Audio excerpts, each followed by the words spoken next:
बिस्मिल्लाहिर्रहमानिर्रहीम। अस्सलाम वालेकुम। हम प्रिंसिपल कंपोनेंट एनालिसिस के मेथड को पढ़ रहे हैं जो कि एक अनसुपरवाइज मेथड के अंदर आता है। इस मॉड्यूल में हम देखेंगे कि जो हमारा प्रिंसिपल कंपोनेंट एनालिसिस का एल्गोरिथम है उसकी मैथमेटिकल फाउंडेशंस क्या हैं। तो इसकी मैथमेटिकल फाउंडेशन में हमें दो चीज़ें मिलती हैं, आइगन वेक्टर्स और आइगन वैल्यूज़। तो पहले हम देख लेते हैं कि ये दो चीज़ें क्या हैं। आइगन वेक्टर एक ऐसा वेक्टर होता है जिसकी डायरेक्शन चेंज नहीं होती अगर हम उसके अंदर कोई लीनियर ट्रांसफॉर्मेशन आ दें। तो इसलिए आइगन वेक्टर्स जो हैं वो किसी भी क्वांटिटी के बड़े फंडामेंटल वेक्टर्स होते हैं, और अगर हम इन वेक्टर्स को डिटरमिन करने में कामयाब हो जाएं तो ऐसे हमारे पास इनवेरिएंट वेक्टर्स क्रिएट हो जाते हैं। आइगन वैल्यू एक ऐसा स्केलर है जो हमें ये बताता है कि हमारा आइगन वेक्टर जो है वो कितना स्ट्रेच हुआ है ड्यूरिंग ट्रांसफॉर्मेशन। लिहाजा ट्रांसफॉर्मेशन जो है वो हमारे आइगन वेक्टर को स्ट्रेच करेगी और आइगन वैल्यू हमें उस स्ट्रेच का मैग्नीट्यूड बताएगी। इसका फॉर्मूला जो है वो है a v is equal to lambda v. यहाँ पे ए जो है वो कोवेरियंस मैट्रिक्स है, वी आइगन वेक्टर है और लेमडा हमारी आइगन वैल्यू है। तो इसका रोल पीसीए के अंदर क्या है, पहले हम कंप्यूट करते हैं covariance matrix of the data. Covariance matrix जो है हमें डेटा के अंदर डिफरेंट फीचर्स जो हैं उनकी आपस में कोवेरियंस का व्यू देती है। उसके बाद फिर हम आइगन वेक्टर्स निकालते हैं अपनी कोवेरियंस मैट्रिक्स में से, जिससे हमें डायरेक्शन ऑफ प्रिंसिपल कंपोनेंट्स मिल जाते हैं। हमने पहले डिस्कस किया था कि प्रिंसिपल कंपोनेंट्स ऐसे कंपोनेंट्स होते हैं जो डेटा के ट्रेंड को शो करते हैं, और वो ट्रेंड जो है वो एक या एक से ज़्यादा फीचर्स के अंदर डिस्प्ले हो रहा होता है। आइगन वैल्यूज़ हमें अमाउंट ऑफ वेरिएंस बताती हैं जो कि ईच कंपोनेंट ने कैप्चर की हुई है। लिहाजा हमारे जो प्रिंसिपल कंपोनेंट्स बनेंगे उसके अंदर जितनी भी वेरिएंस होगी वो हमें आइगन वैल्यू बताएगी। और हमने ये कहा था कि हमारे आइडियल प्रिंसिपल कंपोनेंट्स वो होते हैं जिनके अंदर वेरिएंस जो है डेटा की प्रिजर्व रहे, फीचर्स बेशक रिड्यूस हो जाए। इसकी एग्जांपल क्या होगी कि हम एक 3D डेटा सेट लेते हैं, उसके टॉप 2 आइगन वेक्टर्स ले लेते हैं जिनके अंदर बिगेस्ट हमें आइगन वैल्यूज़ मिल जाती हैं जो कि मैक्सिमम वेरिएंस को कैप्चर कर लेती हैं डेटा की। आइगन वेक्टर्स और आइगन वैल्यूज़ को इस्तेमाल करने के एडवांटेजेस ये हैं कि ये हमें इम्पॉर्टेंट डायरेक्शंस को आइडेंटिफाई करने में हेल्प करती है, और ये इम्पॉर्टेंट डायरेक्शंस ही होती हैं जिनको हम प्रिंसिपल कंपोनेंट्स कहते हैं। ये हमारी हेल्प करती हैं रिड्यूस करने में डायमेंशनैलिटी को, और उस रिडक्शन के दौरान जो है वो वेरिएंस को प्रिजर्व रखती है। तो हमारे पास डेटा लॉस तो होगा लेकिन वेरिएंस लॉस हमारा मिनिमम होगा, और ये मैथमेटिकल फाउंडेशन बना देती हैं हमारे पीसीए के लिए। तो हमारे प्रिंसिपल कंपोनेंट एनालिसिस का जो एल्गोरिथम है उसकी मैथमेटिकल फाउंडेशंस जो हैं वो आइगन वेक्टर्स और आइगन वैल्यूज़ पे डिपेंड करती है। इसमें एक दो चीज़ों की हमें एहतियात करनी पड़ती है कि हम डेटा को स्टैंडर्डाइज कर लें, जिससे हमारे फीचर्स जो हैं उनके मीनिंगफुल आइगन वेक्टर्स बन जाएंगे जिनका मीन 0 होगा और वेरिएंस 1 होगा। इसी तरह आइगन वेक्टर्स जो हैं वो ऑर्थोगोनल टू ईच अदर होते हैं, जिससे हमें पता लगता है कि हमारे प्रिंसिपल कंपोनेंट्स जो हैं वह अनकोरिलेटेड हैं, और आइगन वैल्यूज़ का जो सम है वो total variance of the data हमें बता देते हैं।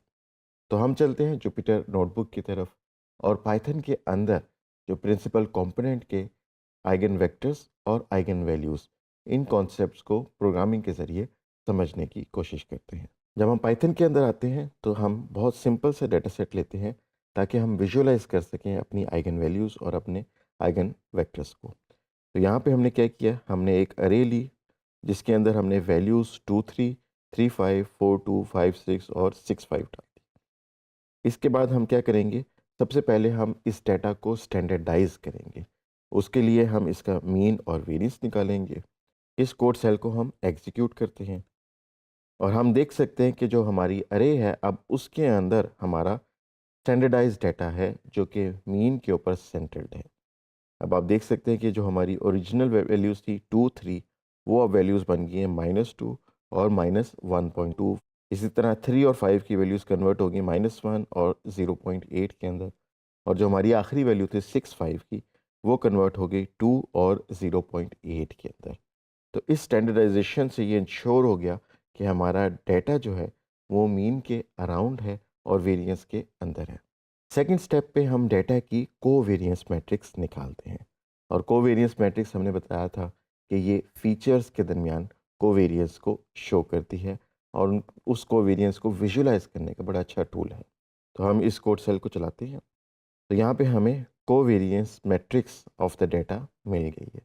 तो यहाँ पे हमें ये पता लगता है कि हमारी जो मैक्सिमम कोवेरिएंस है वो 2.7 है, उसके बाद 2.5 है और सबसे कम कोवेरिएंस 1.25 है। तो यहाँ पे हमें पता लगता है कि हमारी कोवेरिएंस मैट्रिक्स के अंदर वैल्यूज़ जो हैं वो सारी 1 से बड़ी हैं और कुछ वैल्यूज़ हमारी 2 से भी बड़ी हैं। अब इस कोवेरिएंस मैट्रिक्स को हम यूटिलाइज़ करेंगे अपने आइगन वेक्टर्स कैलकुलेट करने के लिए। तो नेक्स्ट स्टेप पे हम आइगन वैल्यूज़ और आइगन वेक्टर्स जो हैं वो कैलकुलेट करते हैं। इसके लिए हमारे पास एक बिल्ट इन फंक्शन है लीनियर एल्गोरिदम डॉट आइगन का। इसके अंदर हम अपनी कोवेरिएंस मैट्रिक्स को दे देंगे। जब हमने कोवेरिएंस मैट्रिक्स निकाल ली अपने डेटा की, तो अब हमें ओरिजिनल डेटा इस फंक्शन को पास करने की ज़रूरत नहीं है। और हमने पहले भी देखा था कि कोवेरिएंस मैट्रिक्स हमारे लिए काफ़ी होती है जिससे हम आइगन वेक्टर्स और आइगन वैल्यूज़ निकाल सकते हैं। तो हम इस कोड सेल को चलाते हैं।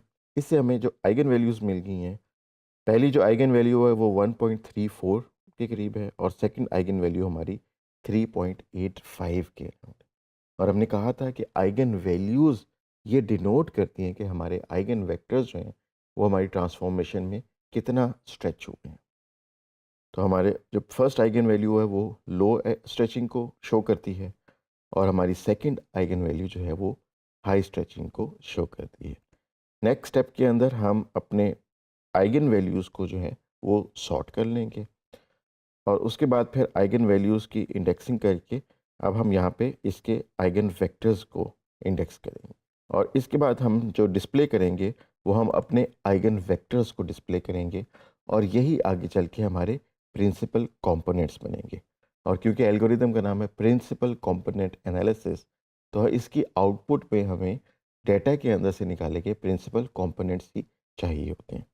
हम इस कोड सेल को चलाते हैं, तो हमें 2 आइगन वेक्टर्स हमारे मिल गए हैं। यही आइगन वेक्टर्स जो हैं ये हमारे प्रिंसिपल कंपोनेंट बनेंगे।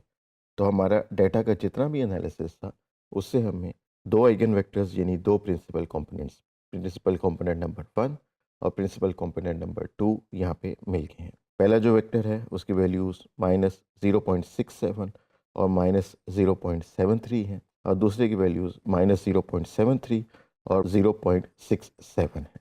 तो इससे हमें पता लगा कि जो हमारे आइगन वेक्टर्स हैं वो हम यहाँ पे कैसे निकाल सकते हैं और उनको हम प्रिंसिपल कंपोनेंट्स कह के अपनी पीसीए की आउटपुट पे दे सकते हैं। नेक्स्ट स्टेप के ऊपर हम अपनी एक्सप्लेन्ड वेरिएंस रेशियो निकालते हैं जिसके अंदर हम आइगन वैल्यूज़ को डिवाइड करते हैं सम ऑफ आइगन वैल्यूज़ के ऊपर, जिससे हम ये देखते हैं कि हमारे जो total sum of eigen values है उसमें से हर आइगन वैल्यू की क्या कंट्रीब्यूशन आ रही है और फिर हम एक्सप्लेन करते हैं अपनी वेरियस रेशियो उसको डिस्प्ले करके। हम इस कोड सेल को चलाते हैं और हमें पता लग गया कि हमारे पास जो 2 आइगन वैल्यूज़ थी उनकी डेटा के अंदर क्या कंट्रीब्यूशन है। तो हम पहले आइगन वैल्यू की जो कंट्रीब्यूशन है वो हमें निकलती है 0.74 और दूसरे की निकलती है 0.258। तो यहाँ पे हमने आइगन वैल्यूज़ और आइगन वेक्टर्स निकालने के बाद जो आइगन वैल्यूज़ हैं उनकी वेरिएंस रेशियो को भी एक्सप्लेन कर दिया कि टोटल जो हमारा डाटा है उसकी वेरिएंस के अंदर हमारे जो दोनों आइगन वैल्यूज़ हैं उनकी कितनी कंट्रीब्यूशन है। तो यहाँ पे हमने प्रिंसिपल कंपोनेंट एनालिसिस एल्गोरिदम की कुछ मैथमेटिकल फाउंडेशंस को समझने की कोशिश की है और हमने देखा कि इसकी फाउंडेशन जो है वो आइगन वेक्टर्स और आइगन वैल्यूज़ पे डिपेंड करती है। ये वैल्यूज़ निकालने के लिए हमें पहले कोवेरिएंस मैट्रिक्स कैलकुलेट करनी पड़ती है और ये वैल्यूज़ निकालने के बाद जो हमारे आइगन वेक्टर्स होते हैं ये हमारे प्रिंसिपल कंपोनेंट्स बन जाते हैं।